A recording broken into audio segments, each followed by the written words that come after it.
Welcome to Dan the Cleaning Man channel, where we help you build and grow a successful commercial cleaning business.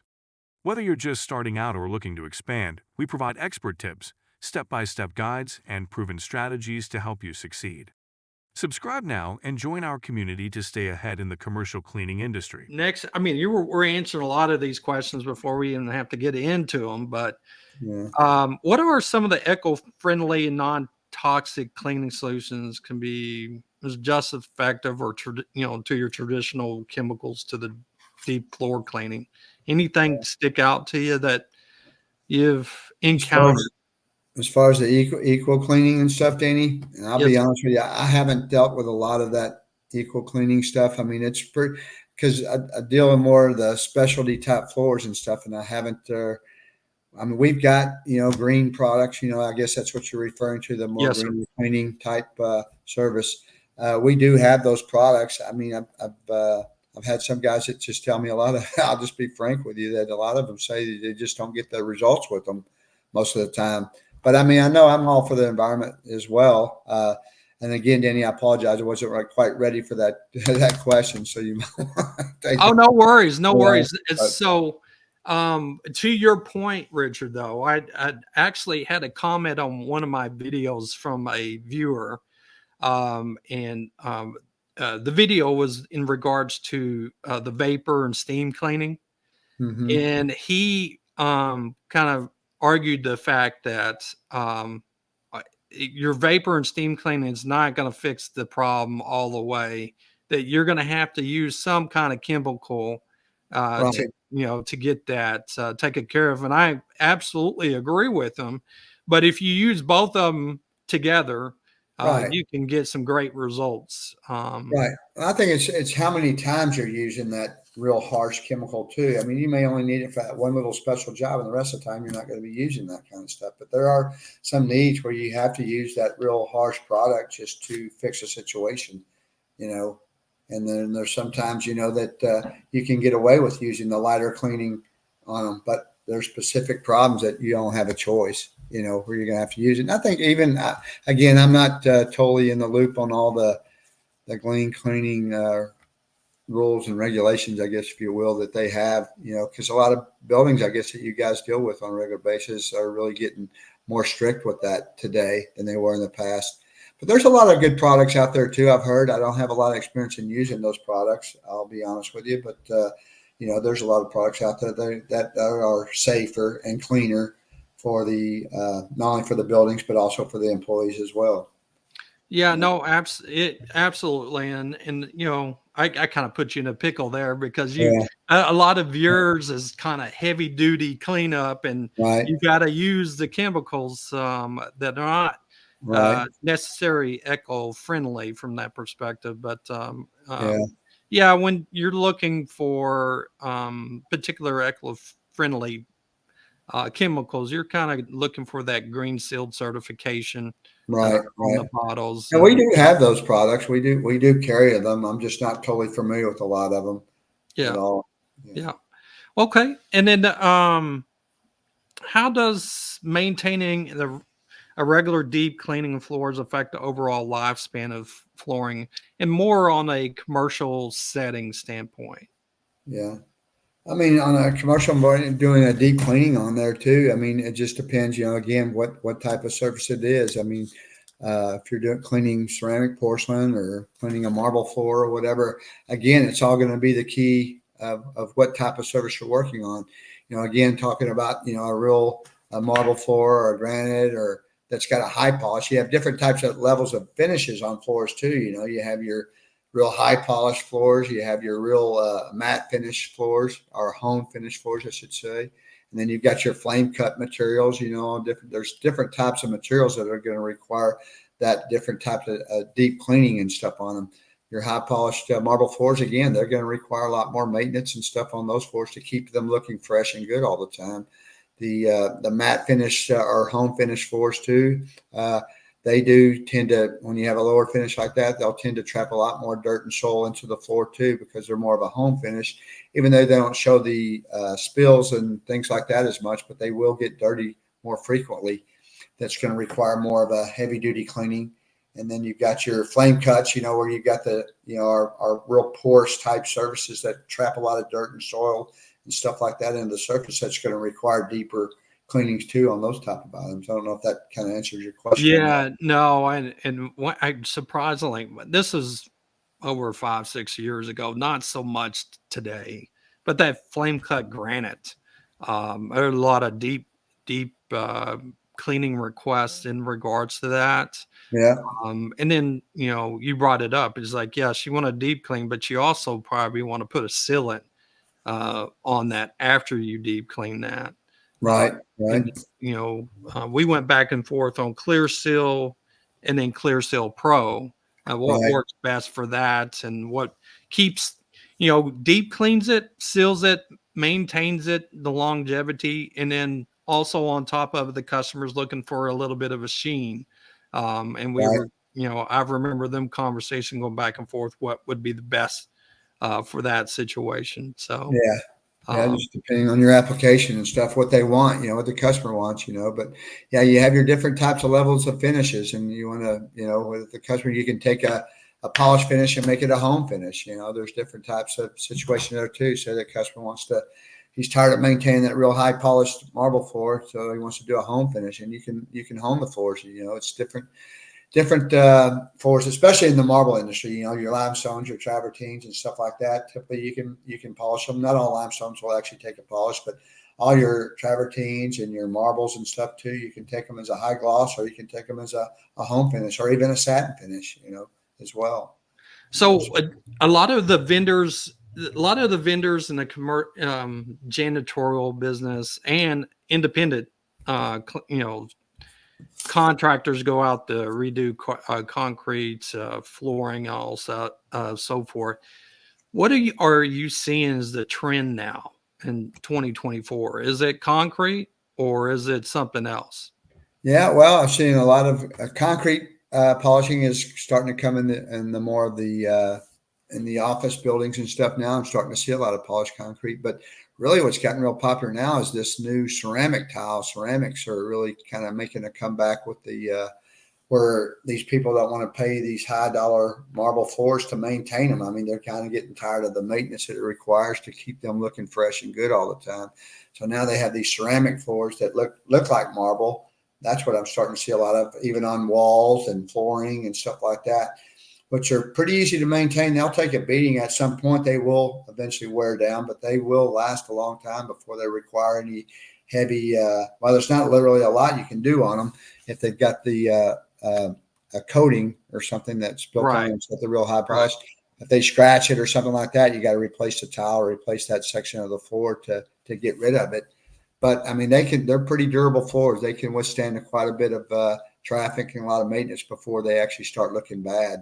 But that's a big thing I'm starting to see is a lot of the new ceramic type flooring and the polished concrete floors is pretty much, those are the two, I think, hottest probably for hard surfaces that are being used the most today. Yeah. And touching on the ceramic, typically you have a grout line with that. Is this a real thin grout line that you're seeing on these where you don't need to do a scrub and clean of them grout lines? No, they actually are doing usually the 1/8 inch grout lines on some of these now because they're looking like marble floors too. That's what they're trying to mimic. I think a lot of that, especially when you see all the movement and the difference in the shades, you see a lot of whites and stuff out there with the grays that look just like marble floors. I mean, a lot of people look at it, but you can tell really if it's a ceramic or if it's a marble floor. I mean, if you've got just like a mirror type reflection coming off that floor, you're looking at it from all angles, and it definitely it's got a mirror reflection. That's probably a ceramic floor. If it's a marble floor, it's going to have more of you're going to have a little bit of inconsistency and stuff in the marbles and even in the tiles. If you look at the tiles, even on these new ceramic floors too, a lot of them are the same tile, just the same configuration. You can tell too that they're ceramic tiles. But I don't know where I was going with that, but that's what I'm starting to see the most of today. And a lot of these new high-rise, higher-end buildings, you're starting to see a lot more of the ceramic tile is a big role. But you're right, going back to your grout lines and stuff too. Yeah, if you typically, that's another thing too that's always a problem you got to be careful of. Always pay attention to your grout lines, because those are usually what gets the most dirt and soil and stuff in them that get to looking bad, and the customers complain about them more than they do anything. Oh, you yeah. know? And Oh, yeah. but it may see if it's got sanded grout or if it's got epoxy grout. Usually if it's the 1/8 inch grout lines, usually it's an epoxy type grout material that they're using. When you see the 1/4 inch grout lines and stuff too, those are usually a sanded grout version.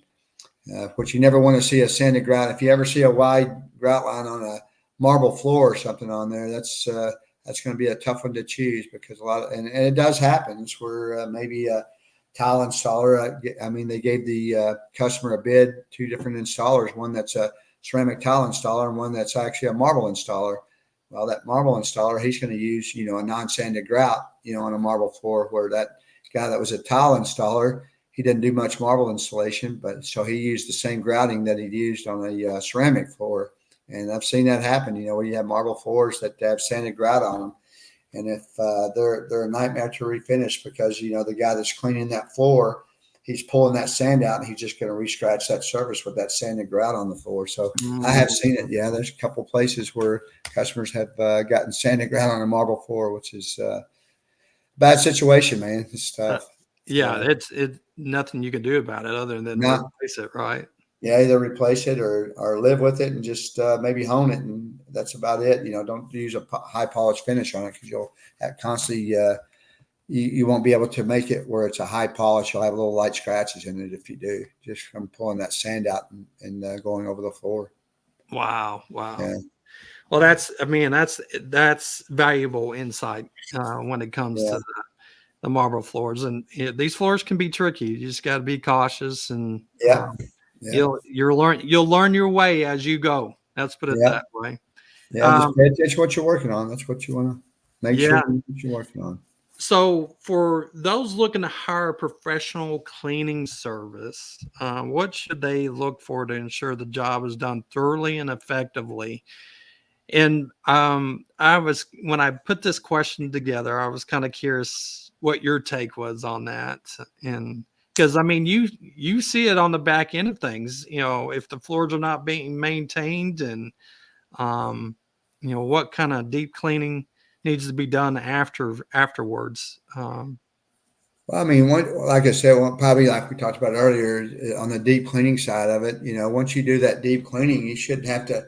Real important, after you do your deep cleaning, I don't know if it's, we'll use an example of just a ceramic or porcelain tile floor. And the big thing that'll help you to make those grout lines, which grout lines are always a big issue on those type of surfaces, on them, is to go back and seal them, using an impregnating sealer on those grout lines, and that'll help maintain those grout lines to be a lot easier to clean. You don't have to go in there and do those deep acid wash type cleaning to keep those grout lines looking good. So it's real important that you impregnate those grout lines and seal those to make sure that it next time that when all the dirt and film gets on there, it just goes into the top of the surface and doesn't penetrate down into the pores of the grout. And it makes it a lot easier for you to maintain it and clean it. There's a lot of different machines and things out there today that make it a lot easier for you guys to maintain these floors with too. Things have gotten a lot more efficient as far as cleaning. You have these extractors and that you can use for doing deep cleaning, as far as grout cleaning. With the tile brushes, stuff like that. There's a lot more effective ways to doing it today than there was before in the past. Used to, you just pour the cleaner out there and get the old brushes out and start cleaning. But there's a lot of good tools and stuff out there today that will help you be a lot more efficient, a lot more faster to get those jobs done and clean these facilities a lot easier with all the equipment's available to you. Well, you got the low speeds that they utilize. There's a square scrubber out there that gets more on the edges. And I know you got all kinds of different equipment that does the same thing there at Ramsco. So if anyone's interested, please reach out to me and I can pass along Richard's information to you. And he can guide you. Like he is a guide. He's guided me over a decade of me being in the business, and he's certainly a go-to guy to help you through some sticky situations, or give you suggestions how to maintain floors and keep them clean out there. So with that said, one last thing before we finish up. I know I got you in here a little longer than I anticipated. So the chemicals that you use, we always talk about the AW70. These are chemicals that I actually share. I guess your top selling chemicals that you sell, and what are they used for?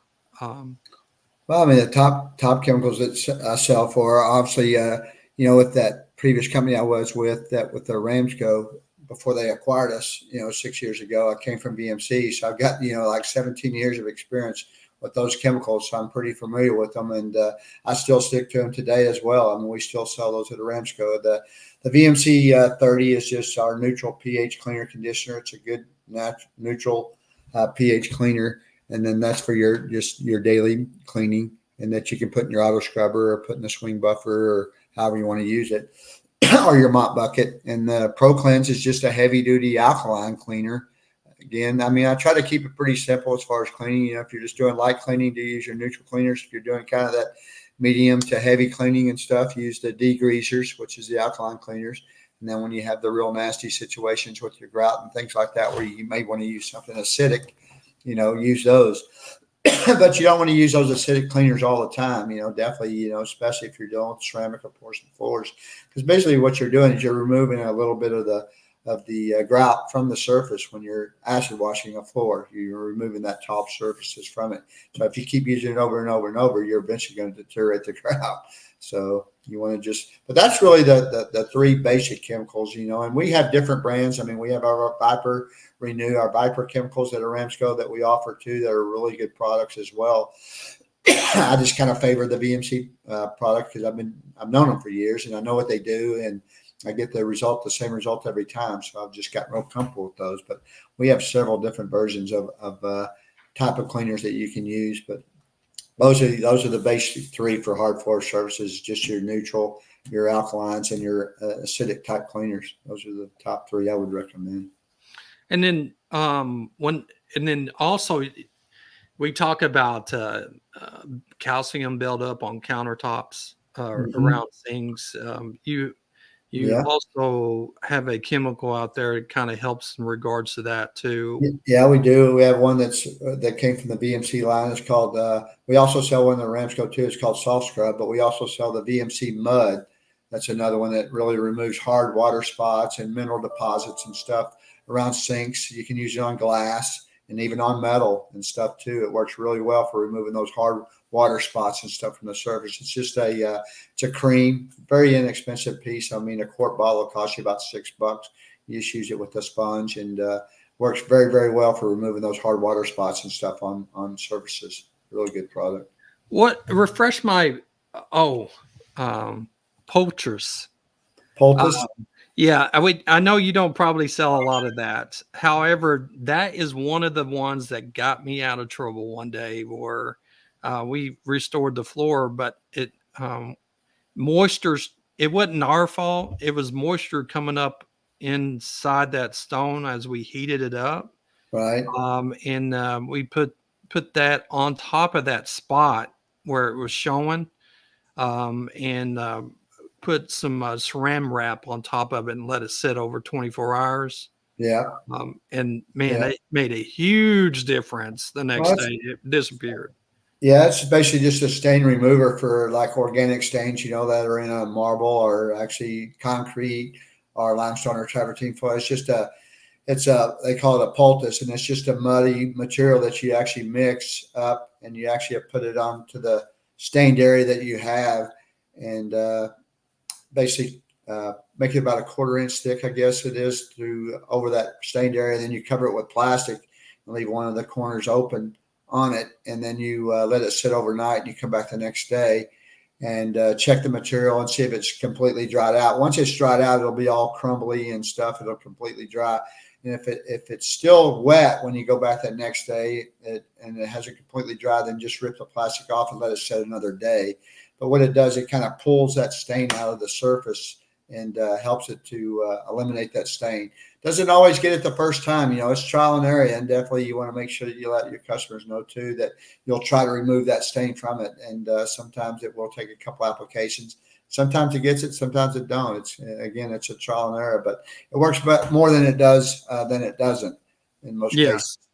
For sure. So it's definitely a good tool to use when you've got one of those stains that are deeply embedded into that stone or concrete type surface.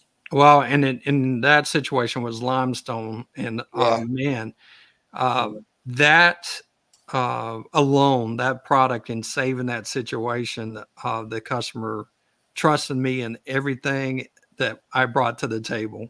Once we resolved that issue, so that's good. You had the good results. You don't always get that every time. But, no. Yeah. But if you follow instructions and do it right, it certainly makes a huge difference. But Richard, thank you so much for your time. I know this is your typical, well, not your typical day off, but you took a day off today. Yeah. And I really appreciate your time and valuable insights. Yeah, not a problem. My pleasure, man. Yeah. And this is the first time I've ever done one of these, so I don't know how I did, but we'll see shortly. No. I think you did a fabulous job. So, but again, if anyone is wanting Richard's contact, I don't hesitate to reach into the comments, and I'll pass along his information to you. I think he'd be more than willing to help you, support you in anything. And you're based out of the state of Texas. However, you can ship all this stuff anywhere. Absolutely. Yeah, we got branches. We got over 60 branches nationwide. So, okay. Yeah. Well, good deal. Well, again, Richard, thank you so much, and I appreciate it.